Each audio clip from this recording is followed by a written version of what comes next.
follow-up question mula kay Trexler Trex. Tanong ko lang po, magiging technical po kaya ang result ng trial kung di naman lahat ng judge ay abogado? Si Attorney Sige, Jen, Attorney. Attorney Jen, gusto sumagot. Yes.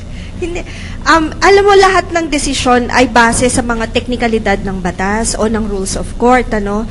Ngayon, yung pangalawang tanong, tingin mo kung ano yung magiging, pwede bang pakiulit? Kung yung hindi daw po, kung hindi Kung naman, technical daw ba? Ang kung magiging hindi resulta? naman sila mga abogado, Kung hindi magiging sila ganito ba? abogado, tandaan natin na bago nagsimula yung hearing, may finormulate na rules on impeachment ang Senado. So kahit karamihan sa kanila ay hindi mga abogado, sila ay tandaan natin mga pangunahing mambabatas na gumagawa ng rules ng ating bayan. So sila mismo ang susunod dito sa mga rules on impeachment na ginawa nila sa tulong rin ng mga kasamahan nilang abogado. So asahan natin na yung kanilang desisyon ay base dito sa rules on impeachment na sila rin ang gumawa. Follow up ko lang dyan, 12 sa ating mga senador ang abogado at karamihan ay hindi. Din, ito po ba ay isang malaking factor sa pagdedesisyon nitong impeachment court? Dahil yun nga, no, kalahati ng mga miyembro ay hindi naman lawyers. Well, in the end, ang mangingibabaw ho dyan yung ano yung katotohanan eh. Hindi kailangang maging abogado ka para malaman mo ang katotohanan. So, kaya tinawag hong hindi ito strictly judicial proceedings sapagkat and then pag mag-decide ka na, iisipin mo ano ba ang tama dito, ano ang right at ano ang wrong. Yun. Hindi mo sasabihin na ano ba ang batas dito at ano ang hindi batas, kundi tatanungin mo ano ba ang tama, ano ba ang mali. Ang resulta ng paglilitis na ito, Kathy, I think will also depend on how people perceive yung ating mga judges. At meron nga tayong mga abogado doon na nagtatanong, ano, at meron tayong hindi mga abogado nagtatanong. At sana nga talagang patuloy na magtiwala ang ating taong bayan sa ating mga senador para yung resulta katanggap-tanggap. Gio? Okay, tawagin naman natin si Vera mula sa UP Diliman. May katanungan siya para kay Ginoong Orlando. Sir, may mga nabanggit na po kayo kanina na parang positibong epekto sa transport sector kung sakaling ma-impeach nga si CJ. Ang tanong ko po, pwede rin po yung ibang mga guests natin, kung may mga kinakatakutan ba or pinangangambahan kayo na mararanasan nyo pa rin kahit na ma-impeach nga si CJ? Or yung negative?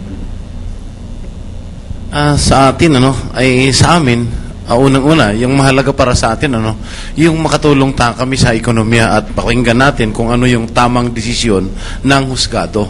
Kasi kami, nakikinig lang naman tayo dahil hindi naman tayo pwedeng sumali doon. Kaya kami, inaantay lang naman namin yung desisyon kung ano ang maging desisyon noong mga senator judge dito sa husgado. Ang pinaka-importante dito, nalaman ng taong bayan kung sino talaga at nililitis yung mga nagkakasala. Okay. Ma'am Carol, meron naman pong tanong sa inyo mula sa Facebook, mula kay Alvin Alcantara. Yung pagpapa-interview po ba ni Chief Justice Renato Corona ay masasabing strategiya? Oo naman. Oo naman. Hindi yan pabara-barang ginagawa. No? Strategiya yan, meron yan objective. Ang objective, makikita mo doon sa mga sinasabi niya, yung mga sagot niya, ano yung mga key messages niya. Ano ba yung narinig mo? Ibig sabihin, asahan mo na uulit-ulitin yung mga sinasabi niya yun pag dating na ng trial. So kasi kailangan personal yung isang taong lumabas eh. Hindi pa pwedeng ibang taong maglalabas sa iyo palagi. Kailangan dumating din yung panahon na ikaw mismo nagsasalita. So siguro ito yung pinakamadaling pagkakataon para siya ang nagsalita. Maraming salamat, Ma'am Carol. At since si Ms. Carol ay isang communications expert, tayo po ay nagsubaybay ilang araw dito sa mga panglilitis sa Senado at maraming mga kilos ang ipinakikita dito. Isa sa pinakatumatak po sa ating isipan ay itong pagtatakip ng tenga ng isa sa mga private prosecutors na si Attorney Vitaliano Aguirre. Sa 7 linggong impeachment trial ni Chief Justice Renato Corona, may ilang bagay na nagpapagising sa mga manonood kapag nagiging boring na ang paglilitis. Maliban sa mga pasabog ni Senadora Miriam Defensor Santiago, ang ilang mannerisms o body language na mga gumaganap sa mala-telenovelang paglilitis ay kapansin-pansin din. Naging malaking isyu ang pagtatakip sa tenga ni Private Prosecutor Vitaliano Aguirre habang nagsasalita si Senadora Santiago. Dahil dito ay na-cite siya ng contempt. Kapansin-pansin din ang pagtalikod ni Lead Prosecutor Neil Tupas kapag siya ay kinakausap ni Presiding Officer Juan Ponce Enrile o ng iba pang Senator Judge. May ibig sabihin din ba ang ganitong kilos ni Defense Counsel Justice Serafin Cuevas habang nagpipresenta ang prosekusyon? Nafo-focus din ang facial expressions ng mga Senator Judges sa ilang mga eksena sa paglilitis. Sinasabi nilang ang body language ay nagpapahiwatig ng iba't ibang kahulugan. Ipinapakita daw ng bawat galaw ang tunay na nararamdaman ng isang tao, gaya ng insecurity, boredom, pagkabalisa at pagkawala ng interes. Sa ating paggalaw, iba't ibang senyales ang ipinapakita natin na maaaring aware tayo o hindi. Subalit ang body language ay maaari lamang maintindihan base sa sitwasyon, kondisyon ng isang tao at motibo nito. Para sa paglilitis, katarungan para sa bayan, ako po si Veronica Baluyot Jimenez. Thank you, Nikki. Yung hairstyle ba, Cathy, may sinasabi din yun? Dahil aside from the body language, marami napapansin. Yung pati yung style, yung forma, yung buhok ng ating mga partisipante dyan, iba-iba. Well, definitely, I would think it says a lot about the personality, no, of an individual at pati yung kanyang mood sa pagkakataong yon. Samantala, Mark, no? Yes. Tunguhan Panoorin natin itong ilan sa mga survey results na nakalap ng iba't ibang media entities, merong web-based, merong television. Ito po galing sa yahoo.com.ph. Ito po ay internet site. Ang sinasabi po ng Yahoo respondents na 26,190 are the pieces of evidence enough to impeach Chief Justice Renato Corona. This is based on the prosecution evidence. Yes, 56%, no, 44%. Ang sumunod naman, Mark, ay mula sa Inquirer website. Ang tanong, do you think Chief Justice Renato Corona should testify in the impeachment trial? 2,322 ang sumagot dito sa survey na ito. 77.86% sa kanila ang nagsabing oo, dapat tumistigo si Chief Justice Corona at 22.14% naman ang nagsabing hindi. Napakalaki po ng mga number of respondents. Siguro pinapakita dito ang reaksyon ng ating taong bayan. Tanong natin kay Sir Noni. Sir Noni, ganun po ba talaga ang web-based parang monitoring? Mas lumalaki po ba? Dahil kung kumpara natin yun, Inquirer versus Yahoo, mas marami yung naging respondents sa Yahoo survey. Gaano nagiging trend yung web-based? Kung pag-uusapan natin ang kabataan, syempre mas marami sa social networking ang kabataan ay medyo mas bihasa sa pag web-based na, no, at pag-surfing sa internet. Lalo-lalo na kung Yahoo, Facebook, Twitter, etc., no. Pero hindi lang natin alam kung dun sa mga respondents, ilan dyan ang kabataan. At ilan dyan ang talagang merong opinion na valid opinion also, na gusto nilang ipahayag. Mark, as a follow-up, tanungin natin si Ms. Carol na syempre communications expert. Ito pong mga survey na ito na isinasagawa sa internet, yung mga web-based surveys, do you think these are accurate? Kasi ang nakakasagot lang po dito ay yung mga may access sa internet, yung mga may computer po. Do you think these are reflective of the sentiments of the people? No, kaya, pag tiningnan mo kasi yung resulta ng survey, kaya nga, alam mo rin yung profile ng mga gumagawa. Kasi yung mga scientific survey, di ba, they make an effort to do profiles of random sampling across a representative sample.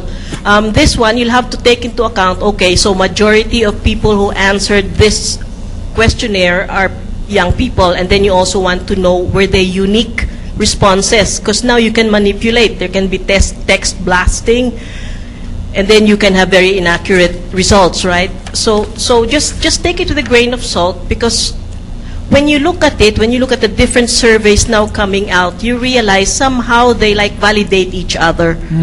So they're not totally inaccurate, but somehow they validate each other. Kay Sir Orlando, Cathy. Sir Orlando, napakalaki nitong inyong grupo. Transportation operators, mga drivers.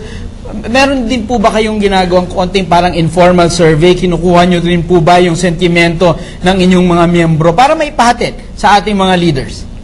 Sa amin, nag-uusap kami mga leader, kinukuha namin ng mga opinion yung kanilang mga nasasakupan dahil we have 7 national leaders on transportation. Kaya dito, napakaganda dahil nga nalalaman namin yung balansyado kung ano yung mga opinion ng ating mga transport organization.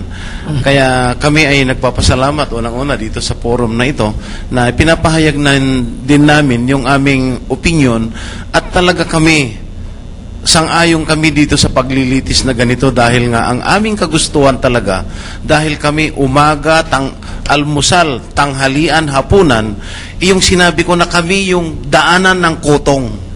Kaya ito ay gusto namin mangyari para malitis na natin at malinis na.